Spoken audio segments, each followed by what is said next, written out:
beri kebebasan pada Mas Ilyas. Kalau di tengah penantian merasa tidak kuat, Mas boleh menikah dengan orang lain. Insya Allah saya akan setia padamu, Husna. Saya juga akan menyelesaikan master saya dulu. Terima kasih atas pengertianmu, Mas.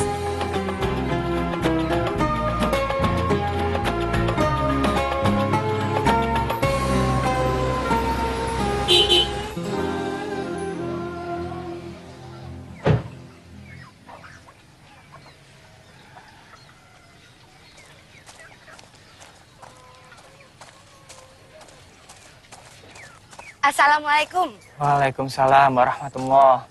Pangling ya? Subhanallah. Mbak Eliana. Saya kira ustazah dari mana? Loh, Mas Asam kenapa? Tabrakan.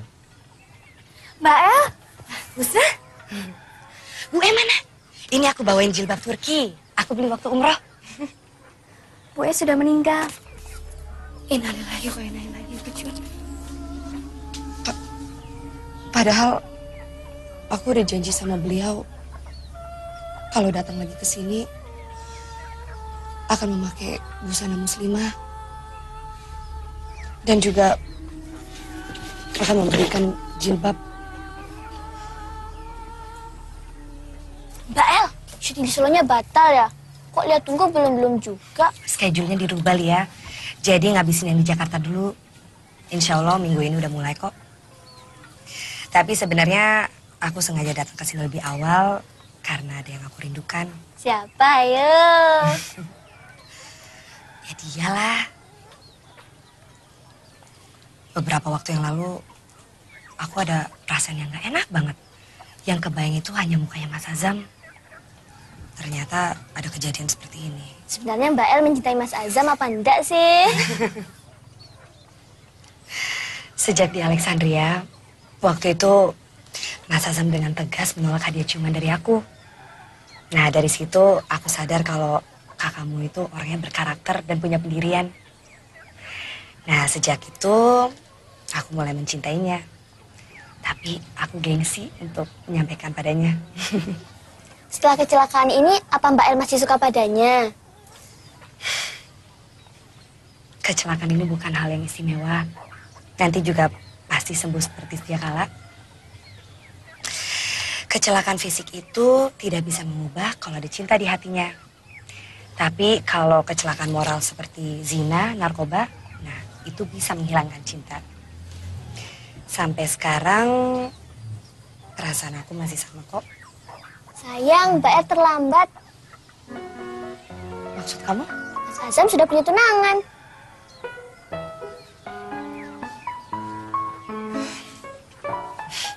Ya kalau gitu mungkin belum jodoh kali. Bagus. Bagus. Semua negatif. 100% Anda sehat.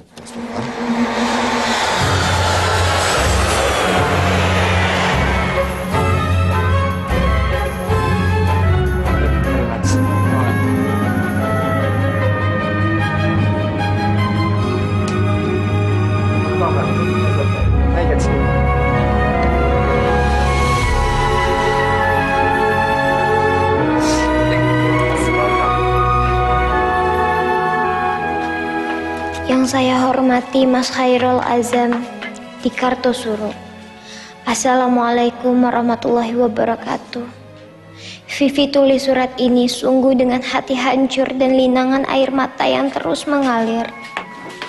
Harus Vivi katakan sesungguhnya Vivi sangat mencintai Mas Azam.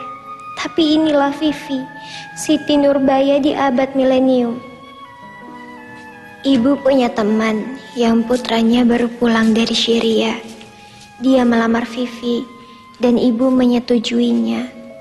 Vivi sudah berusaha menjelaskan bahwa Vivi memilih setia pada Mas Azam.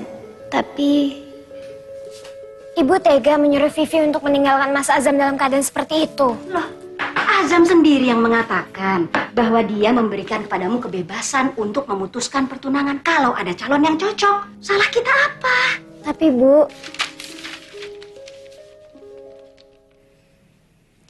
saat membaca suratku ini, Mas pasti paham kenapa surat ini aku kirimkan bersama cincin pemberian ibu Mas Azam. Maafkan diriku, Mas, jika Mas menganggap aku mengkhianatimu. Terima kasih atas kebesaran jiwamu. Wassalam. Yang lemah tiada daya, Vivi.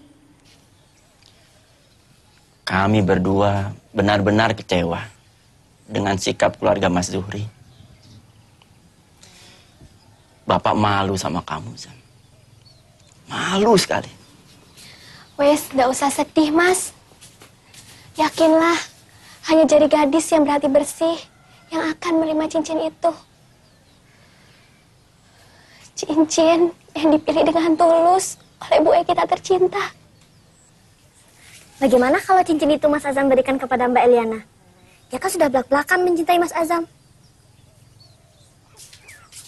Kalau Mas Azam mau, biar Rusna yang bilang sama dia. Mumpung Mbak El ada syuting di Solo. Aku masih bimbang, Nak. Insya Allah dia bisa jadi istri yang baik, Mas. Nah, baca di tabloid, dia memakai jilbab selepas umroh. Dan berusaha tidak akan lepas jilbabnya lagi selepas kontrak sinetron yang terakhir. Dunia dan impian kami berbeda, Nak. Aku masih belum siap menerima kecantikan istriku dinikmati jutaan orang. Kenapa, Mas? Takutnya di antara jutaan orang itu ada yang pikirannya kotor. Mas Azam ada-ada saja. Begini saja. Aku mau minta tolong Kiai Lutfi. Siapa tahu di antara santri-santri putrinya ada yang mau menjadi istri Mas.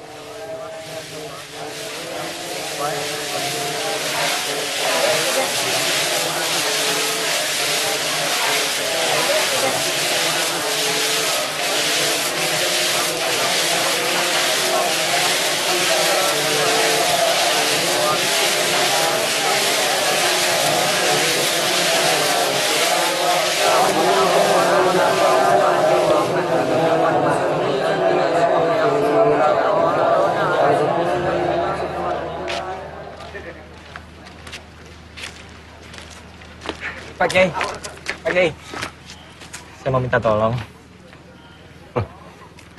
Insya Allah kalau aku mampu. Ayo masuk.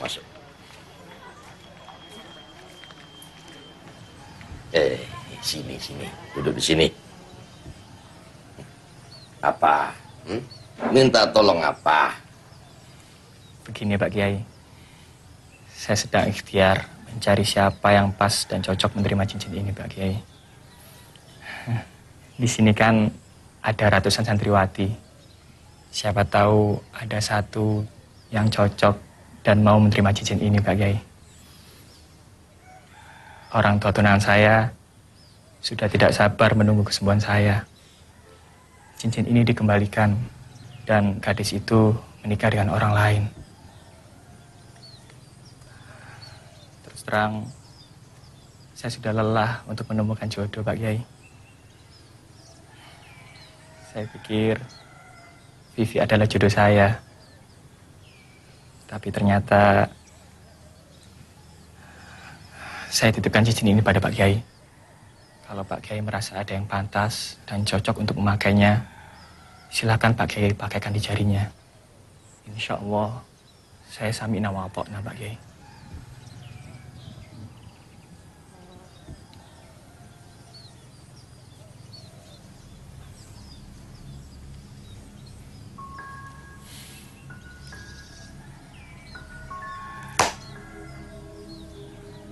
Nah, aku mau cerita. Ini kisah nyata. Mau kamu mendengarkan? Dengan senang hati, Pak Kiai. Ada seorang gadis yang sangat halus hatinya. Patuh dan bakti pada orang tuanya. Patuh, sangat patuh. Gadis yang solihah, insya Allah. Dia sangat takut pada Tuhannya, cinta pada nabinya, dan bangga pada agama yang dipeluknya. Suatu hari, gadis itu dilamar dan dinikahi oleh seorang pemuda yang dianggapnya bisa memberikan kebahagiaan. Orang tuanya merestui. bulan berganti bulan. Orang tuanya beranggapan putrinya itu sudah mendapat kebahagiaan. Tapi ternyata berbeda dengan kenyataannya. 6 bulan pernikahan. Pemuda itu tidak melaksanakan tugas sebagai suami. Gadis itu masih suci. Pemuda itu lalu menceraikannya.